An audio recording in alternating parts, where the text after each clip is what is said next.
সুবহানাল্লাহ সুবহানাল্লাহ পিয়া ছেড়ে যায় আমায় ছেড়ে যায়। আল্লাহু আকবার আল্লাহু আকবার আল্লাহু আকবার। বুকটা ফাটা যায় বুকটা ফাটা যায়।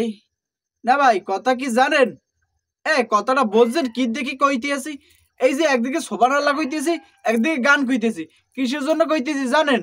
গেছি একখানে মাহফিলে, যাইয়েতেই এইনে মাহফিলের প্যান্ডেল একটুখানি কোলাটা পারাইয়া এই পাশে দিয়েছে আবার কি দোকানপাট। সেখানে গেছে মাতারিরা ভরিয়া। তো একদিকে চলতেছে মাহফিলের আয়োজন চলতেছে, আর একদিকে করছে কি ওই যে দোকানপাট উঠছে সেখানে মাতারিরা বেপরদায় ঘোরাফেরা করতে আছে। তো এখন আমি এদিক দিয়ে সুবহানাল্লাহ গুনতে আছি, সুবহানাল্লাহ সুবহানাল্লাহ সুবহানাল্লাহ। এই দুইটে গুনিয়া তিনটে সুবহানাল্লাহ কইয়ে তারপর আমি কইতেছি, ও পিয়া তুমি কোথায়। তো আমি করতেছি কি ওই যে সুবহানাল্লাহ কইছি যে সব পাইছি, আবার এই যে পিয়া তুমি কোথায় গানটা গাইছি, তাই মানে সপে পাপে কাটাকাটি মাঝখান থেকে আমি আয়োজন করলাম কি ওই দোকানপাটের এটাও দেখলাম, হুজুরের বয়ান হলাম। বদরপুর দরবার শরীফে গেছি, এই পটুয়াখালী জেলার ভিতরে বদরপুর দরবার শরীফে মাহফিল হইতেছে। খুব ভালো কথা, খুব সুন্দর কথা, ইসলামিক বয়ান হবে, খুব সুন্দর কথা। মানে মাইক দিয়েছে দূরে দূরে, বাড়ির আশেপাশ থেকে ধরেন 1 কিলোমিটার, প্যান্ডেল থেকে 1 কিলোমিটার দূরে দূরে মাইক দিয়েছে।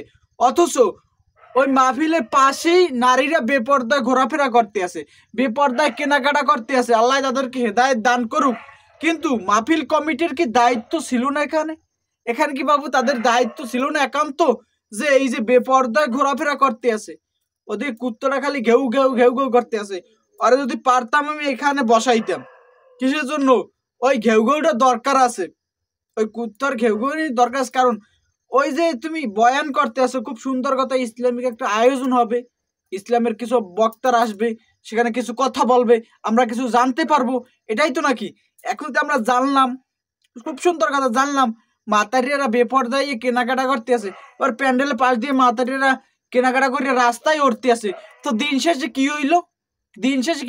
তো এমন হইল না যে আমি কোরবানি দিলাম, গরু চুরি করে আনলাম, সব হইলো ওই সবে ভাবে কাটাকাটি, মাঝখান থেকে গোস্ত খেলাম ফাও নাকি? এত টাকা খরচ করে তারপর একটা ইসলামিক বক্তা আনবেন বা সেখানে কিছু ইসলামিক কথা বলবে। ভাই আমার অবুজ মনটায় যতটুকু এই অবুজ মাথাটায় মানে যতটুকু কথাটা আইছে ততটুকু আমি বলতে আছি যে এটা কেমন আয়োজন ভাই, এটা কেমন আয়োজন করলেন আমরা? আমাদের মাহফিল কমিটিকে একান্ত দরকার ছিল না আশেপাশে এই বেপরদার নারী কেন থাকবে? এটা কি অশিক্ষিত? হ্যাঁ বাবুর বাবু, এদের মাথায় কি পর্যাপ্ত পরিমাণ জিনিস কি নাই? মাহফিল হইতেছে সেখানে আমরা কেন বেপরদায় যাব? হ্যাঁ, চেয়ারাগ্য বাই করে থতমাগ্য বোরকা পড়ছে ভালো কথা, হ্যাঁ থতমাগ্য বাই করে মাহফিলে যাই কেনাকাটা পাশে যাইয়া কেনাকাটা করে। এই যে বেপরদায় আরো নারী, তোমরা কি মানে একটা ওই যে হেদায়েত বলতে কিছু নাই, এখানে এনে বিষয়টা পুরোপুরি হয়ে গেছে যে কোরবানি দিছি আমি, গরু চুরি করিয়া গোস্ত খাইছি মাছ কিনতে ফাও ওই পাপে আর ওই গেলে সপে কাটাকাটি, সমানে কাটাকাটি। তুই এই একটা স্মৃতি রেখে গেল দরবার শরীফ, মানে বদরপুর দরবার শরীফে যে খুব সুন্দর করিয়া পাপে সপে কাটাকাটি, মাঝখান থেকে আমরা জিতে গেলাম। এটা যৌক্তিক হয় না, এটা কোনোভাবেই যৌক্তিক হয় না। কারণ অশিক্ষিত ছাড়া এইরকম আয়োজন হয় না। ইসলামের কথা বলবে, আমরা সবকিছু মেনে নিলাম। 1 কিলোমিটার দূরে মাইক দিছে সেটাও মেনে নিলাম, ছোট বাচ্চারা আছে ঘরে সেটাও মেনে নিলাম, তারপরও মাইক আয়োজন আছে মেনে নিলাম। বাট এই যে নারী প্যান্ডেলের আশেপাশে বেপরদা ঘোরাফেরা করে, হ্যাঁ এটা মানা যায় না। কারণ ওখানে ইসলামিক কথা হবে মানলাম, কিন্তু ওখানে তো মানে নারীদের জন্য পর্দা ফরজ নাকি, সেইটা না করিয়া তারপর তারা সেখানে মাহফিলের আশেপাশে যাইয়া বেপর্দায় কেনাকাটা করতে আছে। বুঝো ওখানে মেলা চলে, মাহফিল চলে না, মেলা। মাতারিয়া ওখানে যাইতেই হবে।